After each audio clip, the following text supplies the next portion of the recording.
What's up, ladies and gentlemen of YouTube? Boogie2988 coming at you live once again through the power of the internet. And 2020 was a year for certain, and there was definitely a lot of bad things in this year, but there was also a lot of good stuff if you were a gamer. In fact, there were so many games out there, there was probably something for everybody's taste. And the following games are the ones that helped me get through 2020 and keep me sane and keep me safe. So let's take a look at my favorite games of 2020. Keep in mind, by the way, this is a personal list. Your favorite game may not be on here. The best rated games of the year may not be on here. If I forgot a game that you enjoyed, let me know in the comments section below. But these are the games I spent the most time with and enjoyed the most. Starting off with a game that you have probably heard a lot about, but you have not yet played, and that is Hades. And this game is fantastic. I played it on my Nintendo Switch and spent a ridiculous amount of time playing it. And if you like roguelike games similar to Binding of Isaac, this is a must play. The combat's great, the action is great, the roguelike elements are fantastic, but my favorite thing about this game is that they took those roguelite elements and wrapped them up into the storyline, giving you an excuse and a reason to be doing the things that you were doing. So you're not just playing it for the sake of playing it, you're playing it to tell a very interesting story using these gods and characters that you've probably seen elsewhere in other games. This is a really great use of that world and that universe with an amazing game built right on top of it. Secondly, let's talk about Animal Crossing New Horizons, which I know is a game that a lot of you would have avoided at all costs, but this came at a very important time in my life, just as I started to quarantine and started to take good care of myself and staying home a lot, but it still allowed me to socialize with fans like you on my Discord and hung out with those people, building our villages, trading items, sending gifts to each other every single day. And I don't know, this just gave me a reason to log onto my Nintendo Switch every day for about an hour, do the events, collect my items, sell my stuff, check out my fossils, and build on my island a little bit. It was casual, it was silly, it was goofy, it was fun. If it had come out in any other year, I probably would not have played it near as much, but this was the perfect game for 2020, at least for me. I'm just going to have to admit that I had not really played an Assassin's Creed game since, was it Unity was the last one I played? I'd skipped most of them since then, but something about Vikings and Assassin's Creed combined just made me really want to play this game. And I have to say, I loved every second of this game. I mean, as far as it goes to compare to some of the other games that came out this year, certainly it's not as technically as great or technically as beautiful, and it definitely follows the Ubisoft formula. But even though I found the combat to be clunky at points, I found the storyline to be really interesting, and that's what saw me through to the end of this game. I think it's well worth the time I invested in it, which turned out to be somewhere near 50, 60 hours, but I really enjoyed almost every minute of it. It got pretty tedious about halfway through, I won't lie. It got very same-ish, but when it was different, it was very different and a lot of fun to play.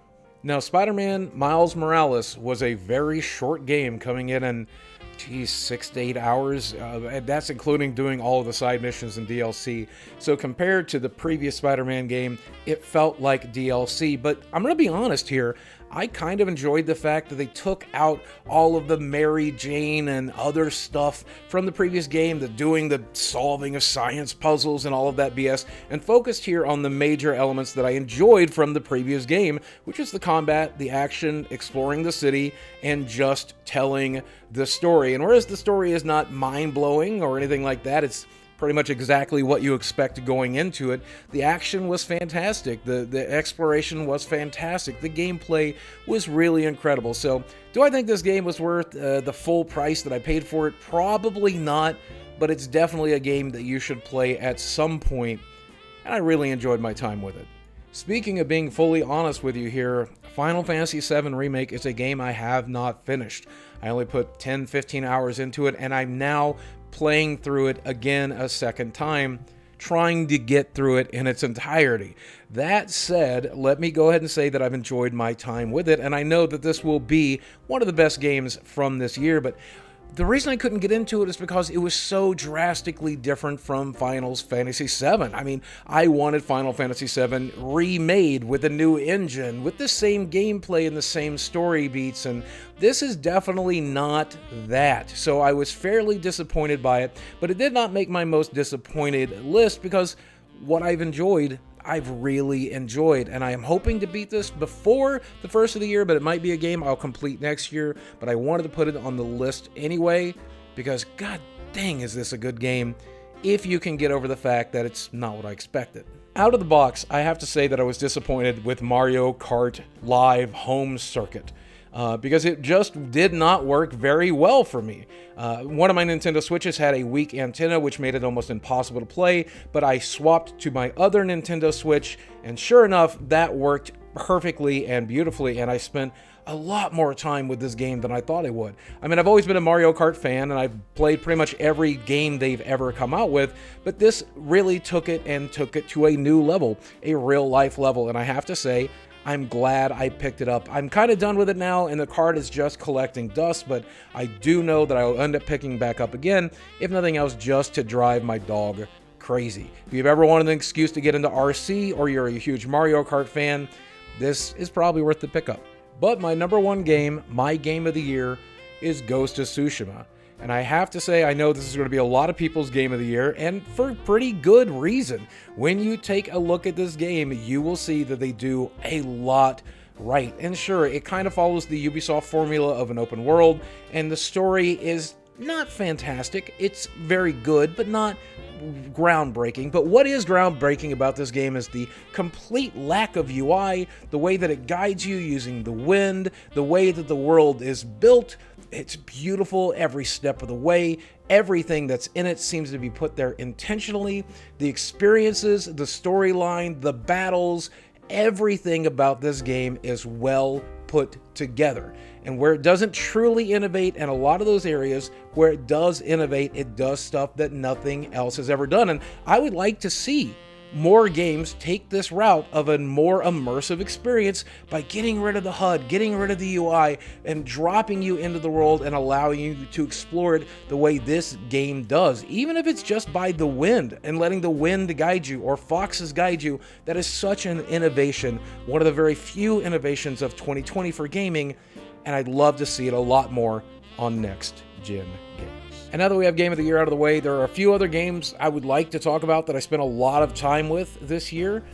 Magic the Gathering Arena comes immediately to mind. This was a game that, even though it came out technically, in 2018, was a game I spent a tremendous amount of time playing. Obviously, I couldn't play Magic physically in real life. That's just not something I was willing to risk doing. So instead, I played Magic the Gathering online, and I loved almost every second of it. The game still needs some work. It's not perfect, but it's pretty good. I think you should probably give it a shot if you miss physical Magic or if you've ever wanted to learn how to play it. Among Us was a game that technically didn't come out this year, but it's another game that I did play quite a bit of. But it's not a game that I would put on my list, and I will say, not just because it didn't come out this year, but because this game, I think, is a lot more fun to watch than it is to play, especially if you're just playing it as a random or you're playing it grouped up with other people that you don't know. If you're in voice chat and you're with people you like, or you're watching creators play this game, it's fantastic. Otherwise, I just really don't recommend it, but the fact that I got to play this game with Billy the Fridge or Ricky Berwick or Mutahar from Some Ordinary Gamers, I mean, fantastic experience for me. It's just not a game I could recommend for everybody at home because you're just going to end up playing with a bunch of kids. Fall Guys was another one of those games that came out this year, and I did not put it on the list because it's a game that I do not necessarily recommend. Obviously, it's very kid-centric, but the concept behind it, a bunch of cute little things running along a board, doing what is basically one of those physical challenge, Double Dare style television shows. This should be good. This could be good. And it was for a very brief period of time. It's kind of fallen off to the side, and I feel that's because they haven't done enough to improve on the game, and with multiple seasons doing better stuff, it focuses a little bit too much on the microtransactions for me, but this is a fun little download, especially for free on the PlayStation, so I thought I'd include it in the video. Don't necessarily recommend it, but if you can get it for free and fool around with it for a few hours, that's fine. And then finally, I wanted to talk about Last of Us 2 and why it's not technically on this list. It is one of the best games I played this year. I just did enjoy it. Technically, it's very well done. It's very beautiful. It's well animated. The voice acting is fantastic. I just didn't like the direction that they took the story in, but it is very remarkable, and I know and understand why so many people either love it or hate it. I think it's worth putting on the list, even if I did not enjoy it, because it is one of the better games of the year. Just wasn't for me. And there you go. That's it. That's the list of the games I spent the majority of my time with in 2020. Now, which of these games did you play? Which of these games did you not play? Let me know in the comments section below. While you're down there, drop a like on this video if you want to see more like it. Hit subscribe and turn on that notification bell so you can get notified when videos like this are made. Guys, as always, thanks for watching. I love you very much. I'll speak with you again soon. Now let's go play some video games.